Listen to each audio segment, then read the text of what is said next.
समय दिल्ली और यूपी के बॉर्डर में हूँ। ये इलाका मयूर विहार का है और मेरे पीछे जो बैरिकेडिंग लगी हुई है, जो रैपिड एक्शन फोर्स की व्हीकल लगी हुई है, जो रायट कंट्रोल की व्हीकल लगी हुई है, जो दंगाइयों को रोकने के लिए नहीं है, ये इस देश के अन्नदाताओं, इस देश के किसानों के लिए लगाई गई है, जिससे इस देश के किसान कहीं राष्ट्र की राजधानी दिल्ली न पहुंच जाए।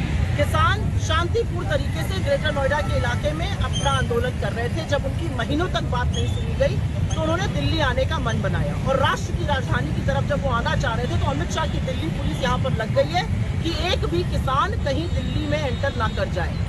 ये क्या बर्बरता है? जब भी किसान आना चाहता है तो आप उसके रास्ते में कीले बिछवाते हैं, बैरिकेडिंग लगवाते हैं, रायट व्हीकल लगवा देते हैं, पुलिस तैनात हो जाती है।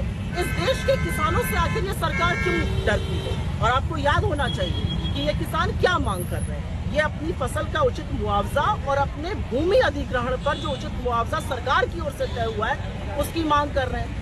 जबरन उनकी जमीन हड़पी जा रही है और किसान यही तो कह रहा है कि हमारी जमीन हमें, जो अगर आप ले रहे हैं तो उचित मुआवजा उसका दीजिए, हमें हमारी फसल का उचित दाम दीजिए। बजाय उनसे बैठकर समाधान निकालने के, बजाय उनसे बैठकर बात करने के, ये सरकार बार बार बर्बरता करती है। याद होगा 4 साल पहले इन्हीं किसानों में से 750 किसानों की शहादत हुई थी, लेकिन नरेंद्र मोदी का दिल नहीं पसीजा। अमित शाह की दिल्ली पुलिस का यहाँ तैनात होना इस बात का प्रमाण है कि ये सरकार इस देश के अन्नदाताओं की, इस देश के किसानों की रत्ती भर इज्जत नहीं करती है। किसान शांतिपूर्ण तरीके से राष्ट्र की राजधानी आना चाहते हैं, बार बार दिल्ली आने से उन्हें रोक दिया जाता है। क्यों रोक दिया जाता है? क्या दिल्ली किसी की बपौती है? क्या किसान दिल्ली नहीं आ सकता है? क्या दिल्ली बीजेपी के नाम कर दी है इस सरकार ने?